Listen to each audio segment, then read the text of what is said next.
দুবাৰ লিস্ট ওলাইছে স্যাৰ, দুবাৰ লিস্ট ওলাইছে। একবাৰ লিস্ট ওলাইছে 510 ওলাইছে, তাত মোৰ নাম আছিলে স্যাৰ, মেক্সিমাম নাম আছিলে। তাৰপিছত আকৌ 15 মিনিট পিছত স্যাৰ আমাৰ মানে নামটো নাইকিয়া হৈ গ'ল।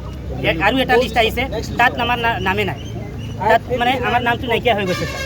তো মানে প্ৰচেছটো মেৰিট লিষ্ট যদি একবাৰ আৰু কোনো অফিচিয়েল এইটো যদি হ'ব লাগে, মেৰিট লিষ্টটো অফিচিয়েল যদি মেৰিট লিষ্ট হৈছে, তাত মাত্ৰ নাম আৰু এড্ৰেছ আৰু দেউতাৰ নাম লিখা আছে।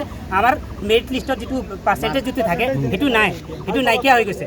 তাত একো 180 কোনোবা যদি পাইছে, আমি যদি যোন আমাৰ টিচাৰবিলাক যদি এতিয়া আজি এপইণ্টমেণ্ট পাবলৈ গৈ আছে, সিহঁতক কিমান মাৰ্কত মানে পাইছে, 210 পাইছে না 170 পাইছে, তাত একো দিয়া নাই, ডিটেইলছ নাই, তাত একো ডিটেইলছ নাই ছাৰ। আৰু আমি এইটো বিচাৰিছোঁ যে মানে চব ডিটেইলছ থাকিব লাগে।